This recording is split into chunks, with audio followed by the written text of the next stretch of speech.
We are the Problematic Gaze, where each episode we take a piece of pop culture and examine it with problematic eyes, asking ourselves the question, could you get away with that today? And if not, why not? And what does that say about society and culture then and now? And before we take a deep dive into our chosen topic, we'll take a look at the news events of the year. We'll also look at the TV landscape and the pop charts, just to put our chosen topic and the year into context.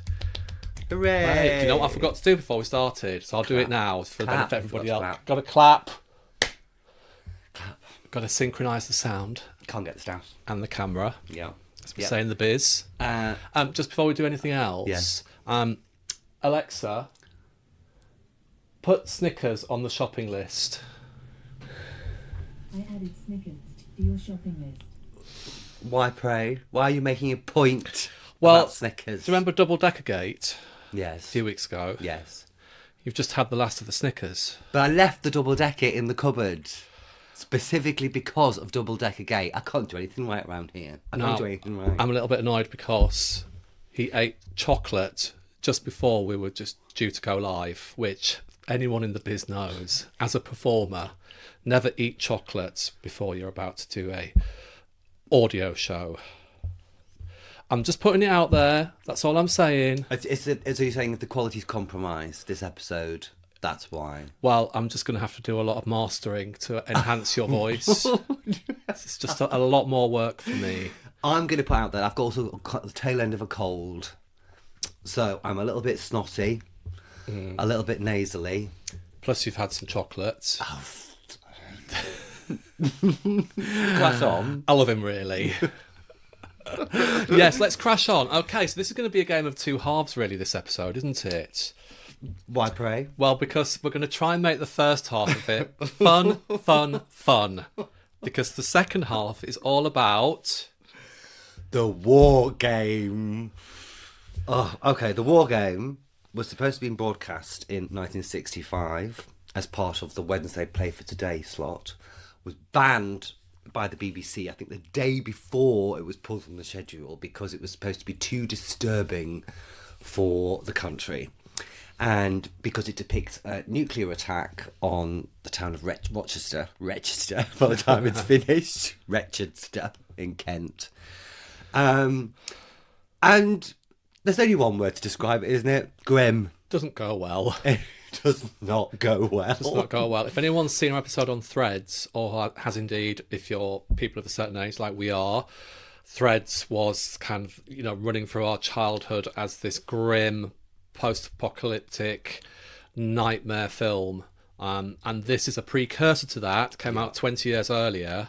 And no wonder it was that they got cold feet about it, because if you've seen Threads, it's basically the black and white 60s version. Yes, yeah. There are some differences, but it's basically nuclear apocalypse 1960s style. Yes. And it's grim. Now, annoyingly, it was on iPlayer, wasn't it? But they've taken it down. But if you go on YouTube, there are plenty of clips which will give you a flavour of the war game, and it's absolute grimness. So yeah, first half, light. Second half, prepare yourselves, everybody. Yeah, pour yourself a stiff drink. Yes. Wear on the tea, because obviously it's still quite early. It is quite early. Yeah. And have you got any relationship to the war game, Dave? I'd never heard of it. Right. Never heard of it at all until you highlighted it and said, let's do this for our podcast. So no. Right. Because I'd seen it, because I'd heard of it when I think Threads was repeated in 1985, and it was the first time it had been shown on British TV. And I remember watching it in typical, I think I was 11 or 12, going, oh, it's not as good as Threads, because it's not. Threads is just so nihilistic and apocalyptic, isn't it? Yeah. And this was black and white, and obviously it didn't have the special effects. Watching it now... Okay, well, let's get to that. We'll get to that. Strap in, everybody. Yeah, strap in. But before we do that, so 1965, yes. We rarely kind of throw the teletardis this far back. Yeah, we do. Do we? I think the last time we did it was it for Victim? We've done the Sex Olympics. The year of the Sex Olympics as well, which are two of our audio podcasts for our YouTube listeners. Please go back and listen to our back catalogue. Yes. On Threads. Yeah. On the year of the Sex Olympics and on Victim. So and obviously this is well before we were born. Well before we were our born. Parents and grandparents' era. Yes. So let's go to the news desk and find out what was going on mid-60s. Let's do it. And we'll lean out.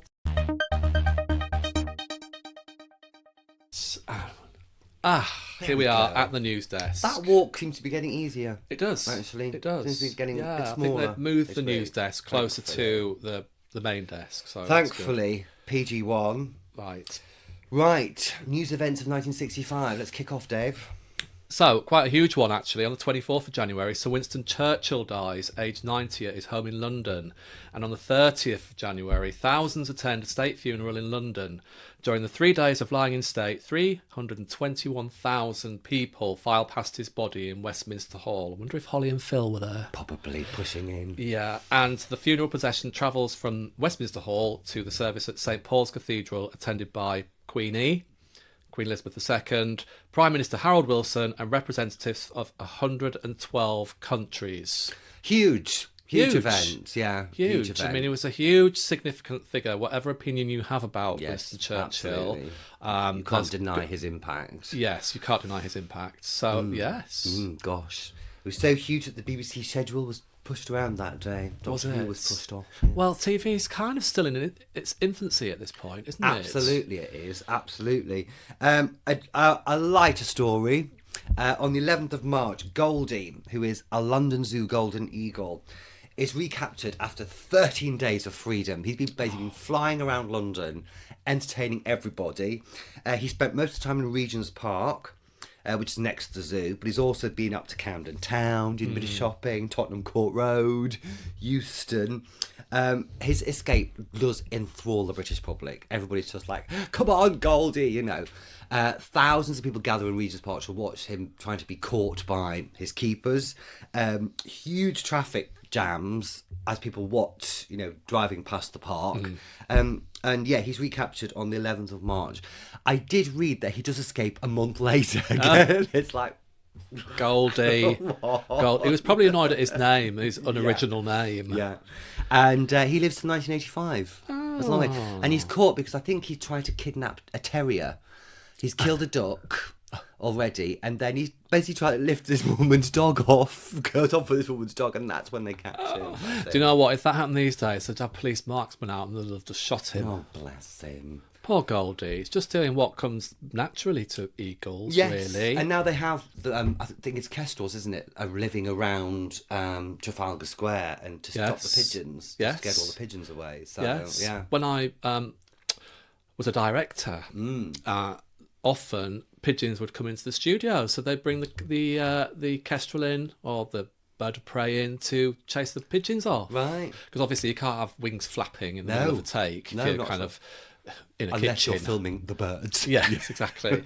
So, well done, Goldie. Well done, Goldie. Yeah. Okay, so on the 3rd of May, Asda is formed and opens its first supermarket in Castleford, Yorkshire. Well, there we go. Asda Price. Yeah. Tapping me up. I don't want to fall off the chair. No.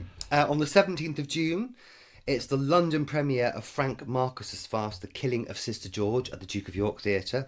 It's one of the first mainstream British plays to feature lesbian characters. Beryl Reid will play the title role. She'll, of course, reprise the role in the film version of it. Yeah.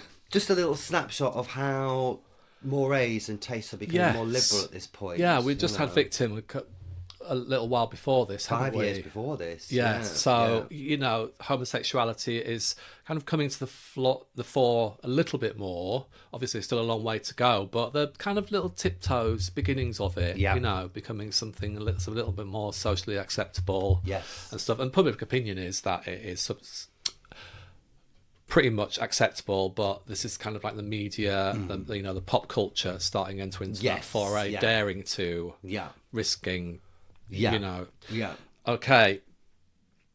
So on the 15th of October, the Post Office Tower opens in London, an icon of the London skyline to this day. Yeah, I love that building. Yeah. I think it's great. It's great. Of course, there's a Doctor Who story about it the year later. Yes, taking I over remember people's that. minds. Yes. Do you remember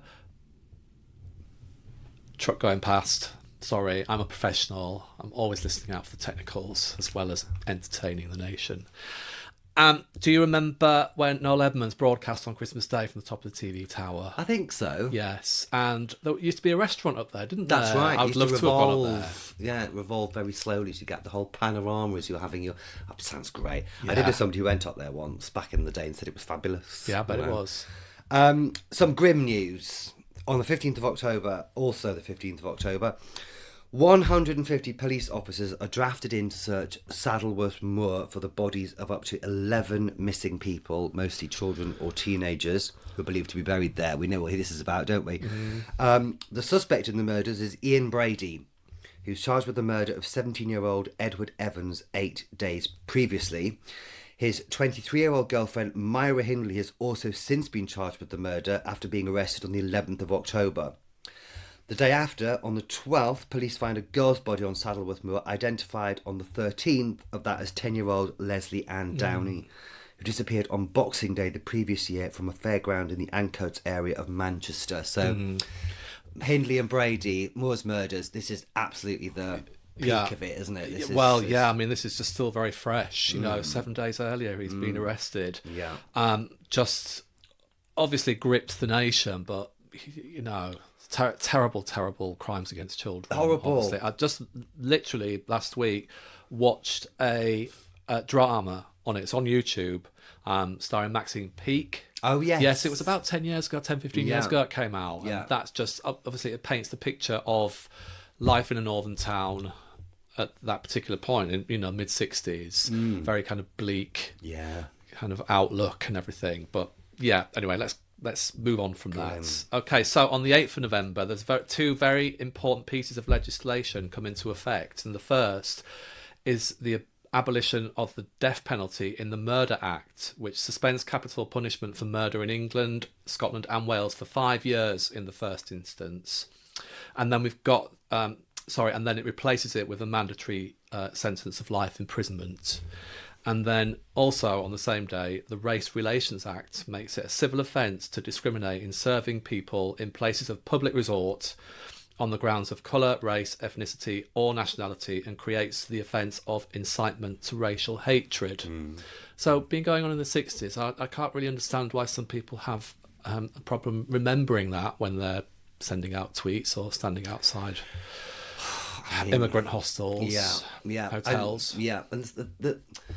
And the thing is, by the mid-60s, race has become one of the big political hot potatoes that it hadn't been 5 years earlier. And this particular act is a kind of offset because the government has now decided to introduce strict limits on immigration into Britain. After the war, the official line is that anybody who's part of the Commonwealth is allowed to come and live here. But, you know, this has been growing steadily resisted, you know, and then you start to get things like the Notting Hill riots in 1958. When was the Rivers of Blood speech? That's a bit later than this. But this is all part and parcel of the same kind of... It very much race is now part of the political zeitgeist in a way that it wasn't 5 or 6 years before, and continues to be so, unfortunately. But this is where you can start to trace these arguments about race and immigration right here. Another sign that society is changing, on the 13th of November, the word fuck is spoken for the first time on British TV. Clutch your pearls, Dave, clutch your pearls. By the theatre critic Kenneth Tynan, and the world carries on turning regardless. Absolutely. These days you can't move for fuck. You can't move for fuck. Fuckity fuck. Fuck. Okay, so also this year, in fashion news, Mary Quant introduces the miniskirt from her shop Bazaar on the King's Road in Chelsea, London. So this is the start of the miniskirt. The miniskirt. I mean, I think we talked previously about how if a woman had worn a miniskirt, it would have signified that she was playing a juvenile role because skirts above the knee were only worn by little girls. So for women to start wearing them, and the first woman to wear one on British TV, Diana Rigg as Emma Peel, who insists each week on having her hemlines took up a bit higher, because at the beginning they're like, no, it's got to be below the knee. And she's like, no, I need to have it a bit higher. But yeah, huge change. You know, this is all part of this sense that there's newfound freedoms for young people that there hasn't been generation before. You know? Obviously, for some people, signifying the downfall of Western civilization as we know it. Yes, absolutely. Fucking the miniskirt. Oh my God, we're all on. We're done. Yes. Sodom and Gomorrah, here we come. Yeah. Do you know, if I had a real teletardis, obviously it is real, but I think I'd like to go back to the King's Road in Chelsea, 1965, just to see what was going on. Yeah. You know, this is the start of the free love and all that kind of vibe. Yeah. And also that clash of culture, which you talked about in our episode on Afghanistan. Yes, What Till was Death that Us Do called? Till Part. Death Us Do Part. Another one we did in the 60s, Yeah. which is a really interesting intersection of the different generations going on. But yeah, absolutely to go back and walk down the road going, hi everybody, sex is fun. Yes. You know? Ella, absolutely fabulous. Yes. Okay, so let's move on to the TV landscape. Let's have a look at the TV landscape, because in 1965 the UK's got two TV channels basically. BBC One, which was renamed BBC One in 1964. Before that it was BBC Television Service, and ITV, which was launched in 1955. BBC Two's been launched the year before, but it's niche, it's highbrow, it's only in the London area and certain other areas. So it's basically the two main channels, BBC One and ITV. Right. Yes. Is it me? Yes, it is. Okay. Without notes, political satire and social commentary grows with shows like That Was the Week That Was, and they're starting to reflect the changing social norms and more liberal attitudes. Yeah, and you cannot overemphasize the importance of shows like That Was the Week That Was, because satire is a new thing, and the idea of questioning the establishment and poking fun at the establishment and taking the piss out of government figures is just all part of this social changes which are taking place. It only runs for 2 seasons, right? And it's controversial but really impactful. Yeah. And I mean, we've never had before people taking the piss out of the Prime Minister, you know, because the establishment has held such sway over everything that... And being allowed to, Yeah. if you kind of want to come full circle to what's happening now, especially in America. Yeah, yes. And here to a certain extent as well. Look at what happened to Mock the Week in this country. Yeah. You know, that was taken off air because it used to take the piss out of the government. I mean, come on. Yes. Doctor Who, hello, is in its first imperial phase at the moment, especially with a 3-month-long Dalek story. 3 months, 12 bloody weeks of Daleks. They've already had 6 weeks of Daleks earlier in the year, and then they've got 12 weeks because Dalek mania, like Beatlemania, are the two big manias of the 60s, and the Daleks are fucking everywhere. They're huge. They've made the show. You can go to the cinema to watch them in colour. And if you look at any of the press for the first Doctor Who and the Daleks movie, Doctor Who and the writing is written in tiny writing. It's fucking Daleks, you know. And on the posters, it's the Daleks in colour, you know. There's a great shot of John Lennon and Cynthia Lennon at the Cannes Film Festival that year, sitting with 2 fags on the go with the Dalek behind them, looking really kind of a bit That's kind fun. of, yeah, so they were... It was one of the massive... They appear in shows like The Avengers. Mrs. Peel works in a shop and she's putting toy Daleks up on a shelf, you know, so... Such a cultural phenomenon. They get everywhere. Wow. Yeah, Do you remember Davros? Of course. Davros, evil genius, creator I'm of the speaking Daleks. to Doctor Who's biggest fan here. Can I show you something? Yeah. Okay, it's my birthday recently. Yes, it I'm not was. revealing my date of birth online. 25. But yeah, 25 again. My wonderful husband, my half, bought me something for my birthday. Little trinket. It is, for YouTube viewers, you can see this, but for our audio listeners, it is a little box, little Perspex box with a little icon, a little thing in it, and it's a section of screen-used Davros. So it's Wow. a section of Davros's costume. It's his costume. Yes. Gosh. Can I Now- take it out of the box? Yeah. Wow. I'm just going to say it. I don't know if you can see that. Yeah. You can see that. It's the tiniest little thing. It's But the do you tiny know what? little The fragment. actor, Yeah. he played Davros, he used to smoke all the time, and I bet this stinks of Benson Hedges. I could smell it. So that's so cute. That's so cool. It's like a little Davros bit of poo, though, doesn't it? It does look like a bit of Davros poo. But that must be some of his leather jerkin. Yes. That's so cool. Yeah. So there you go. Wow. So the Daleks' legacy lives Dalek's on legacy lives on. in PG Towers. PG Towers. There we go. Okay, so that's enough of that. Okay, so then we go on to the Wednesday play, which began on BBC One. It's a socially engaged drama anthology exploring hard-hitting contemporary issues. Now, the War Game, which we're going to be looking at in depth, epitome of hard-hitting contemporary issues. yes, would have been broadcast in this strand of the Wednesday play if they hadn't pulled it at the last minute. And we will discover why they did shortly. Yes. This is the year that Emma Peel joins the Avengers. Portrayed by Diana Rigg, her arrival marks a shift in tone for the series, and it starts to combine style, intellect, martial arts, leans more heavily into the science fiction element. It's gone away from the spy, kind of straight spy tradition, of which James Bond has been the forerunner in the early 60s, and goes more into fantasy. The character becomes a feminist icon and an early model of the action heroine. We may be coming back to Emma Peel at some point. We may be coming back to Emma Peel and the Avengers at a later date. Just need to hammer down dates with somebody, with a couple of people. Not John Lumley, unfortunately. Or Linda Thorson. Well, you can't say unfortunately, because then it'll dampen the surprise if it ever happens. If it is John Lumley. Okay, let's move on because we're boring our gazers now. Okay, so on ITV, Coronation Street led ITV's dominance in soaps, and the channel continued providing popular game shows, dramas and family entertainment. So TV is now a central household fixture, beginning to influence fashion, gender roles and youth culture. Yeah. And also affects the way we start to put our living rooms, the way the actual way we live. We start to focus our living rooms on a little box in the corner. You know, well, big box in the corner of those boxes. Remember, we watched The Craze last night, didn't we? Yes. From the 80s with the Kemp brothers. Yeah. And they just got a new TV for the first time. Didn't even know.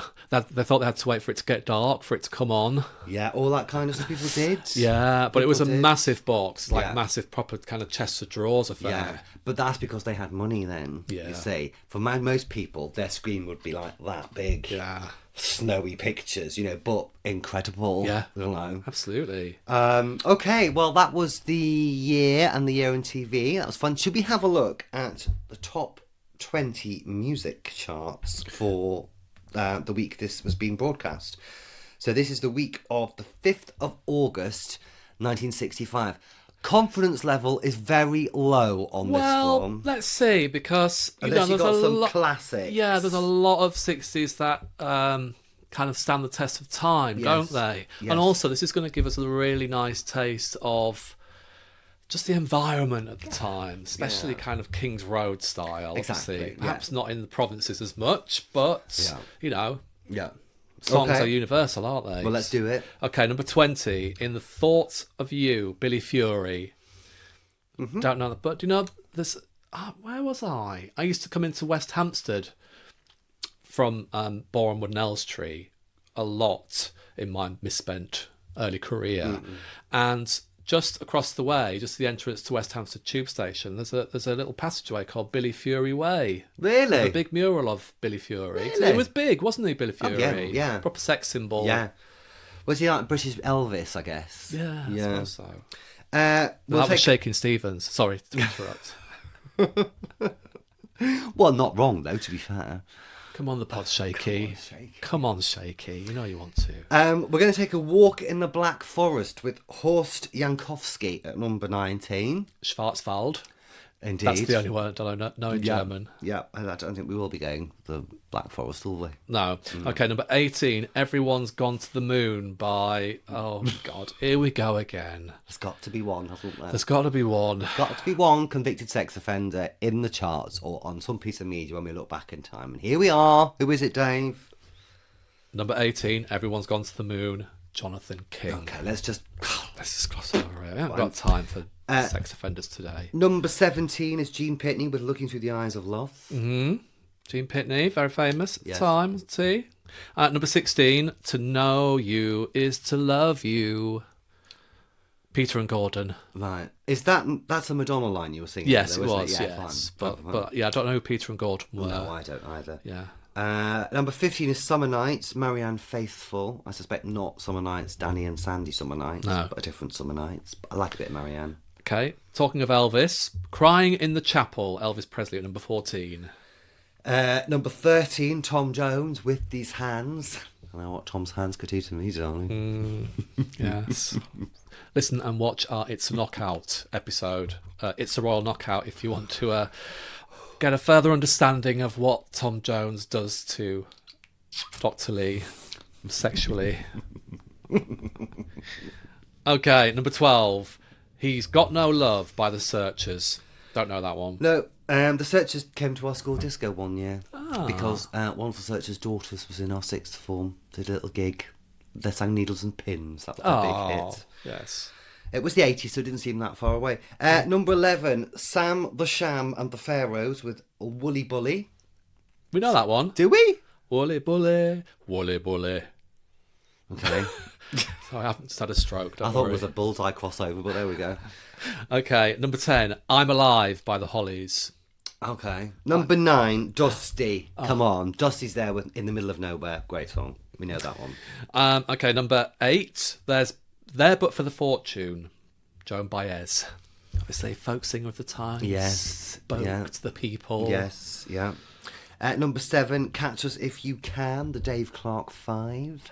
Now, I'm knowing a lot of these people, Yes, but I'm but not not the exactly songs. knowing the songs. Yeah, me too. Yeah, Me too. okay. So number 6, it's the Yardbirds with Heart Full of Soul. Number 5 is Ivy League with Tossing and Turning. Okay, fair enough. Let's move on. So number 4, it's the Animals. We got to get out of this place. No, we Now, know that that's one. the one we know. Yeah, we know that one. Yeah. That Because of that epitomises band. the 60s, doesn't it? That one. Does it? Yeah. I Okay. think so. To the sound. Right. The 60s sound. Number 3 is The Fortunes with You've Got Your Troubles. Not wrong. Not wrong. Not wrong. We've got our troubles, haven't we?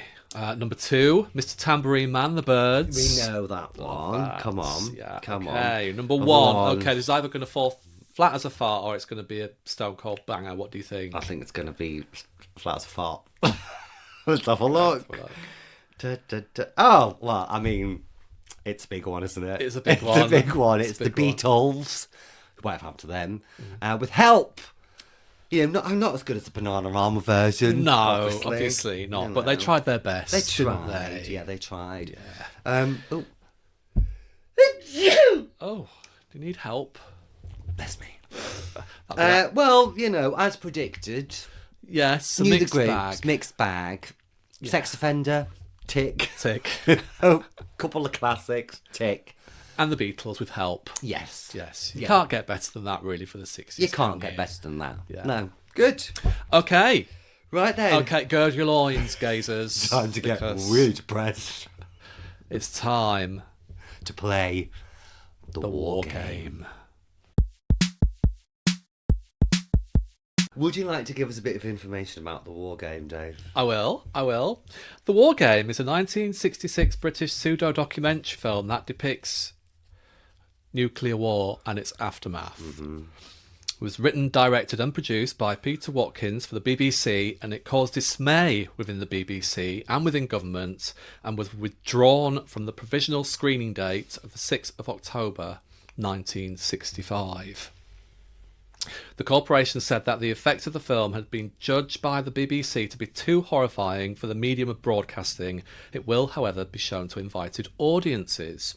So the film premiered at the National Film Theatre in London on the 13th of April 1966, where it ran until the 3rd of May. It was then shown abroad at several film festivals, including Venice, where it won the special prize, and it also won the Academy Award for the Best Documentary Feature in 1967. So then the film was eventually televised in Great Britain on the 31st of July 1985, during the week before the 40th anniversary of the Hiroshima bombing and a day before a repeat screening of Threads.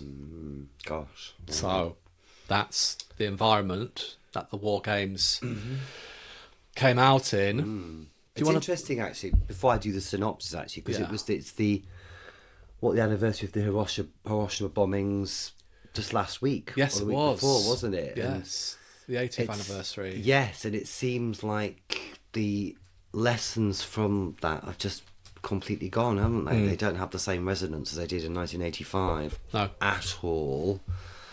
I told you it's going to get grim. It's going to get grimmer. Here's a synopsis of what happens in The War Game. So, as you say, it's a pseudo-documentary account of a nuclear attack on Britain, shot in a cinema verite style. It begins with escalating Cold War tensions and the possibility of nuclear conflict, then methodically illustrates what would happen if a warhead struck the industrial town of Rochester in Kent. The film mixes dramatised sequences of ordinary citizens and officials with clinical narration, lending it an unsettling sense of realism. Watkins depicts firestorms, food shortages, mass casualties, and the collapse of social order with unflinching detail. With its stark portrayal of both immediate devastation, burns, blindness, radiation sickness, and the slower unravelling of society through famine, disease, and authoritarian control, it really is the end of the world as we know it, isn't it? Oh my goodness. So before we go any further, I think maybe we should just have a little chat about the environment and why this was made at this time. Yes, well, I mean, the heightened Cold War tensions are increasing all the time. There's increasing fear and paranoia about nuclear technology, its effects. America's doing nuclear tests in the Pacific. I think Russia's doing nuclear tests somewhere. Britain, France are doing nuclear tests. Nuclear is the big thing in the 1950s and through the 1960s. Yeah. In 1958, the British government heightens. There's a thing called the Civil Defence Corps, which is a volunteer organisation that's created in 1949. And in 1958, in response to the rising nuclear tensions throughout the world, they start to up their rehearsals and training. So we've had Cuban Missile Crisis in 1962, 61, I think, which has felt like the world's gone to the brink of nuclear war. Well, exactly. I mean, that was a real time of real heightened fear across the world, wasn't it? Where it came really, really close. If it wasn't for, Kennedy kind of was centred around that, wasn't he? Yeah. And the diplomacy that was involved in that with his Russian counterparts. Yeah. It could have all happened then. Absolutely. And in 1965, we've got CND in this country, the Campaign for Nuclear Disarmament, which, although is it's kind of like it's a middle class grassroots organisation, but it still gets a lot of media attention and is a force at this point. So nuclear is a thing on everybody's lips in a way that it won't be again until the mid-80s when you get the real threat of nuclear conflagration with Reagan at this point warmongering in America. So this is why we've got this very heightened state of unease and fear around anything nuclear at this point in the mid-60s in Britain. And not just in Britain, obviously. And also, as this film rightly points out, because of our size as a nation, we've got more potential targets per acre than any other country in the world. We've got American missiles and American bases in Britain. Our industrial towns are very close to each other. I was struck by the map it shows of Britain. And first of all, this map, it shows how many places are targets, and it's full of black dots. Then it shows industrial towns. And down the middle of the country, it's all these industrial all just like next to each other, because we're a small, spatially we're small. And so we've got, we're just target. I mean, I remember as a kid, just driving outside of Scarborough towards Goathland, where Heartbeat was set, kind of like Whitby, Scarborough area. There's There's a place called Fylingdales, which is Fylingdales, the 3 golf balls, which is basically the early warning system for this. So that naturally would be one of their first targets. Absolutely. I remember I've seen Fylingdales as well. You go past it, and we had an RAF base, Catterick, not far from where I am. That's going to be a target. Obviously, we've got Newcastle, which was shipbuilding and stuff at that point. Yeah. Although it does say the few areas which would be safe were Wales, the Lake District, and Northumberland. So I'll be okay, actually. Yeah. Man will be all right, man. It'll be all right, man. Yeah. Just 1 second. Yeah. Excuse me, just clearing my throat. What really struck me, it's like you say, it's all filmed in kind of like cinema verite style, isn't it? So it uses real people, kind of no actors. The director wanted this kind of realistic feel. Obviously, they're kind of given scripts and things. But the first part of the film, what it does is interviews people on the street about nuclear war and their knowledge of what that entails. And a lot of them, A, don't think it's going to happen, but B, don't realise the full extent of what would happen if there was a nuclear war. Yeah.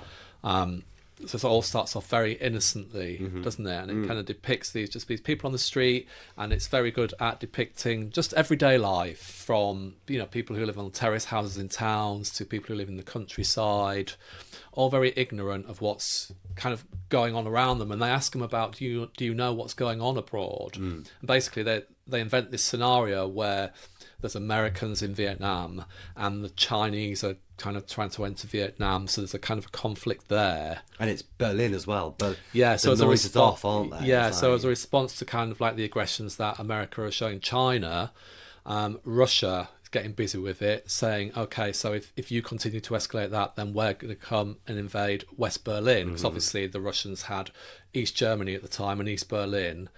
So there's that conflict about to kick off as well. So we jump between what's happening. Oh, sorry. Lots of dog action going on outside. It's all kicking off. It's a turf war going on. We can get the military conflict side of it, juxtaposed with the ignorance of the British people. I mean, ignorance is a very strong word, but it's just not featuring on their radar, so to speak, is it? It's like Threads. It reminded me of Threads. Yes. We touch upon these conflicts which are happening elsewhere, but people are just going about their everyday lives and doing their business, aren't they, as usual? So it's the sense of noise is off and things are increasing and getting more and more tense. It really struck me that this was a film about nuclear war that was made after Hiroshima and Nagasaki, and which based itself on the limited effects of one nuclear missile, say. So, and very much felt like a response in the shadow of World War II. So we get women and children evacuated from big cities, like in World War II. There is the sense that if there's a nuclear war in the war game, then there will be a society and civilization. Yeah, there'll be safer afterwards. areas. Yeah. So as the tensions escalate abroad, the government ceases government controls and puts the regions in charge of themselves, so to speak. So the authority goes to the local government. So what happens first, like you say, is kind of like the evacuation of women, of pregnant women and of children to these far out regions and stuff, which in itself, for everyday society to start begin evacuations, it's just a really unusual concept, isn't it? But as you say, these are the people who kind of come out of the tail end of the World War, where this happened before. This is what we do in wartime. This is what we do. Yeah. It's always really interesting that the woman they chose to focus on was a woman of colour. I think she was an Indian lady. And it says, so these bus loads of evacuees from wherever are taken to Rochester, and one says, are they coloured? So there's racial prejudice. The narration says there's still racial prejudice and there's still a shortage of housing, which shows that that's the situation that was in Britain even before this conflict kicks off. And the woman of colour on the bus is looked down on by the rest of the women, isn't it? And I just thought, what they're trying to say here is that these racial tensions exist, but once the bombs all drop, Yeah, absolutely. that is just going to be such an insignificant thing, isn't it, compared to all the rest of the shit they're going to have to deal with. That it just kind of highlights the futility of this racism that's embedded already in British culture. Yeah, absolutely. Absolutely, it does. Yeah. And then we get the acquisition of houses in the towns. The men that are left behind are basically told, you're going to have to billet soldiers, and the consequence of not doing that or resisting that is you're going to get prosecuted or imprisoned for it. So already there's a sense of this militarisation of the city centres, which again seems quite futile, really. Absolutely, it's going to make any difference at all when it kicks off. We introduced the British Civil Defence Corps, and they're handing out leaflets about how the kind of forerunner of those protect and survive leaflets, which again are as much used as a sponge leg. If you've got a room, put a door up against the wall, put some cushions on it, sandbags, you'll be fine. But as it rightly points out, there's a real disparity between who can afford this stuff and who can't. Well, exactly. I mean, there's already there's kind of like black markets taking off, and the inflation on the prices of the shelter materials and things just goes astronomical, doesn't it? So there's even still here profiteering going on from the fear of war. Yes. And then there's the issue of emergency ID and ration cards. Yeah. As though once these bombs drop, we're going to limit the food. Yeah. So here's your ration cards that you have to go and get, go to the shop and get them ticked off and everything. Yes. I mean, later on when they describe the kind of food they're going to be eating. So, I mean, we'll get to that in a second. So then we meet a GP doing his rounds, don't we? The doctor. And then... and it says, the narration said, this is how the last 2 minutes of peace in Britain could look. Yes. And then all fucking hell kicks off, basically. Yes. It kicks off. The Russians have attacked West Berlin. And from that moment on, the bombs come. Yeah. The mutually assured destruction begins. Yeah, and... it's horrifying. Yeah, I mean, it's basic the way it's done. But actually, even for the time, I thought it was extremely well shot. It is totally, absolutely, and it's so effective. Yeah. And it hasn't got any of the explosions of thread. We don't see Woolworths being blown up, for example, but it's just stark and it's so effective and horrible and. Well, first you get the flash, you get the don't flash, you? So you get the flash blindness. Yeah, and then there's the shot of those two kids screaming, and the narration just says, basically their upturned eyeballs have been melted by the heat flash, just like that. It's like, what? Then they've got third-degree burns. Then there's the shock wave, and this is a bomb that's gone off 40 miles away. It says so. It's just horrible. Yeah. Screen whites out, doesn't it? At one point? Absolutely. There's like things shaking and stuff. I mean, that's all a little bit basic, but it's just. Yeah, I think it's the way it's the obviously the handheld style and the quick editing. Yeah. Which lends to the urgency of the situation of what's going on. Yeah. But it's like they're all fucked. Yeah. Just everyone's fucked. Which if anyone's got any sort of kind of idea about surviving a nuclear war, I'd probably urge against it, really. Yeah, I think you'd want to get yourself a bottle of whiskey, neck it, and stand right underneath it and go, here we go. Yeah. But there was, what really kind of got me was these firestorms. Now, similar to what they say happened in Hamburg, the Hamburg bombing, where they just carpet bombed it. And just the whole place just erupts in this massive fire.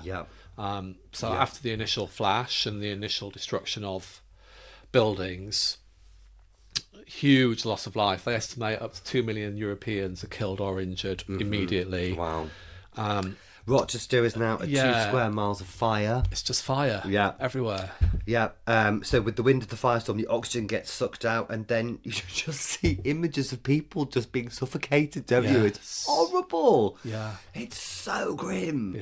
I was just shocked at how unflinching it was in its just grimness of it. Apparently, a lot of it shot on army barracks. Right. Because I don't, filming this in the middle of a town somewhere might. You couldn't. You couldn't. No. So then we get that. I thought it was really well filmed.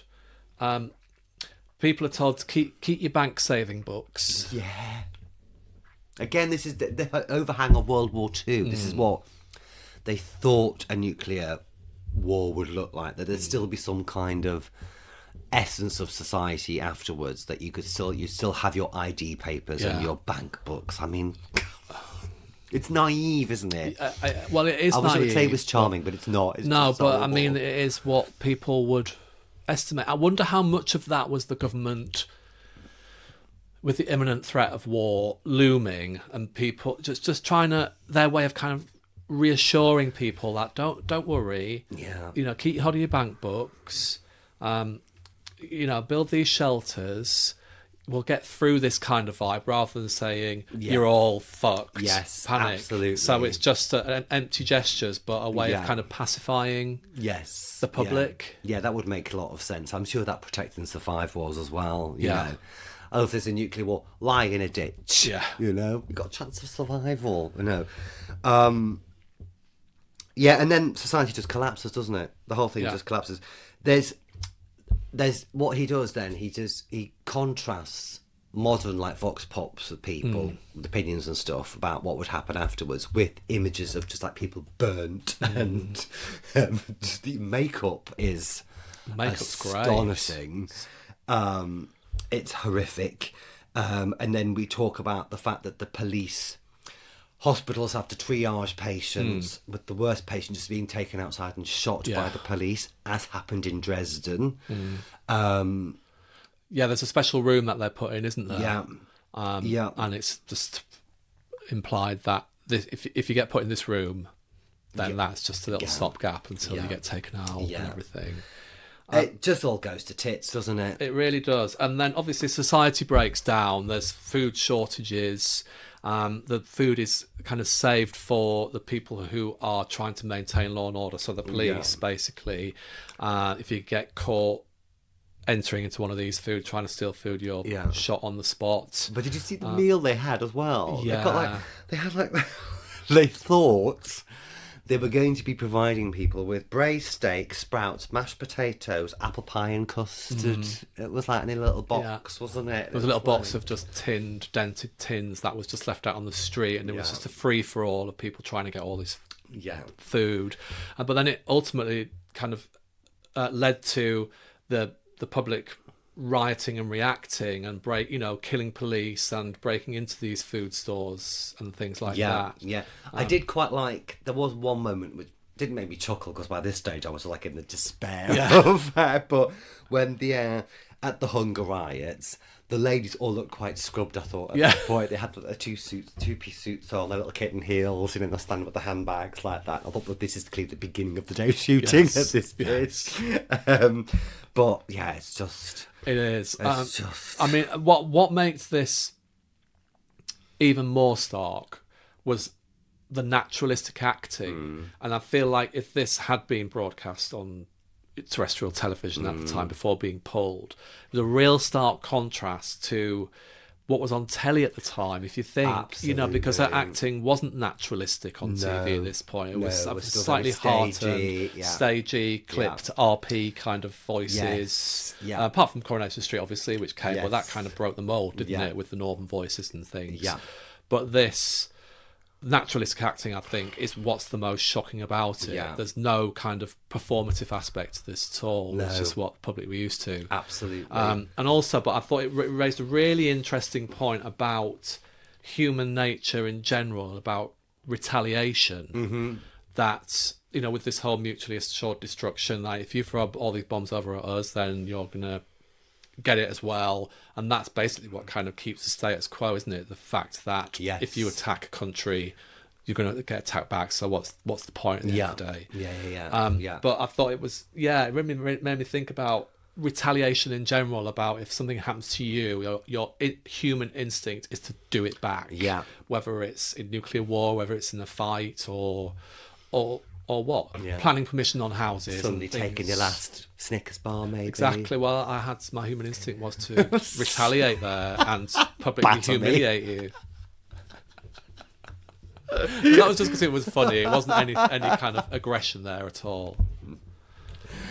Not the face, David, not the face. No, exactly. The narration tells us this might happen before the year 1980. Yeah. Again, which kind of hints at that. This felt like it was a pressing matter. Yes. This could really happen. And it says the question is, would the survivors envy the dead? Yes. I've put that in quotes. Yes, absolutely. Yeah, there was one little image when we were talking about that. There was one image of a wedding ring bucket. That's right. Which was a bucket just full of wedding rings of the dead, which Yeah. they said, well, we're hoping that we can, from the inscriptions on the rings, identify Yeah. who's died. Yeah. But I would imagine that would become sort of kind of collateral later on. Yeah, something. absolutely. What could you use it for? Yeah. You can't eat gold, can you? Exactly. And, okay, I'm almost at the end of my notes, but I just want to talk about the kiddies, the kids, because this program really hammered home the grim reality of what a nuclear war would be. But at the end of it, to hammer home their point, make people think they had these shots of these kids, didn't they? There's all these orphans in the orphanage. There was one who just died a slow, hideous death from leukemia. Yes. And the narrator asked these kids, what are your hopes for the future? What do you want to be when you grow up? And it just kind of camera panned across the line, and they just said, I don't want to be anything. It was just like there was just no hope, No. no aspiration, No. God. No. just this malaise of these kids. It was heart-wrenching, wasn't it? Heartbreaking, yeah. And you talk about the hope at the end. It asks the question: is there hope in this? Yeah. But then goes on to say the world's stockpile of thermonuclear weapons has almost doubled in 20 years, and the stockpile is still steadily growing. So, is there hope? No. No. Spoiler alert. There isn't. There isn't. And so ends our story for today. We hope you enjoyed. It was a tough watch. It was such a tough watch, and you know what? It sent me down this little nihilistic, if that's the right word, path of looking at YouTube videos of what would happen in the event of a nuclear war. Yeah. Problematic? Absolutely. Oh, my goodness. But in the sense that, fucking hell, if problematic means you get a lesson of what actually the shit is going to be when it hits the fan, then, yeah. And also, not to make you despair anymore, but with the rise of AI, that would be really one good way of destroying the world. When the machines took over and decided there was a machine in another country that needed taking out. Right. Be nice to Alexa. Yeah. That's the moral of that you don't really need a big red button anymore. All you need is a little computer just to have a tiny little glitch. Just going to get a bottle of whiskey. So he's gone drink. Yeah, come on, let's do Let's it. just do Let's it. do Okay. it. All right then. Cheer us up. Well, you hope you enjoyed that, everybody. Yeah, thank you. Thanks for tuning in. What are we going to be talking about next week? Next week, we're Say going... something fun. Say something fun. It's going to be something fun. Right. I think we're taking the TeleTardis. We're taking the TeleTardis forward in time to 2007 as we open the secret diary of a call girl. Oh, I'm already intrigued. Belle de Jour. Belle de Jour. Yeah. What secrets does she have? We'll find out next week, won't we? Billy Piper. Billy Piper. Billy Pepper. Billy Piper. Yeah. Fan favourite. Yes. So look forward to that. From what year is that, did you say? 2007. 2007. So in the meanwhile, like and subscribe. Follow us on our socials at PodcastGaze on TikTok and Instagram. We've got a Facebook thing as well, I think, haven't we?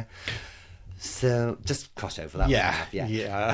Send us an email. The email address is theproblematicgaze@gmail.com. We love hearing from you. We do. Please send us any thoughts you have. If you want to make suggestions about future topics, please do. So contact us via direct message on TikTok, Instagram, email. Yeah. Or what else have we got? Oh, YouTube. And YouTube. Leave a Yeah, comment. YouTube. Maybe if you're watching And us. please spread the word of the Problematic Gaze, because we are an independent podcast and we do rely on our gazers to send us out into the world. Yes. And we love you and thank you for it. Thank you. Right, Dave, I'm off to train with the Civil Defence Corps and start shooting some looters. What are you doing? I'm going to try and build a nuclear bomb shelter out of 3 sandbags and a can of baked beans. Jolly good. Yes. Oh, blighty spirit. That'll Absolutely. get us through We'll it. be fine. Yeah, We'll be fine. A few third-degree burns between friends. I get a nice tan. Yeah. Ooh, we haven't got any double-deckers or Snickers, though. Well, let that be a lesson for you. Sorry, everybody. Okay. I'll now have to go buy some more double-deckers and Snickers bars. Let it go, will you? Until next week, au reservoir. Au reservoir.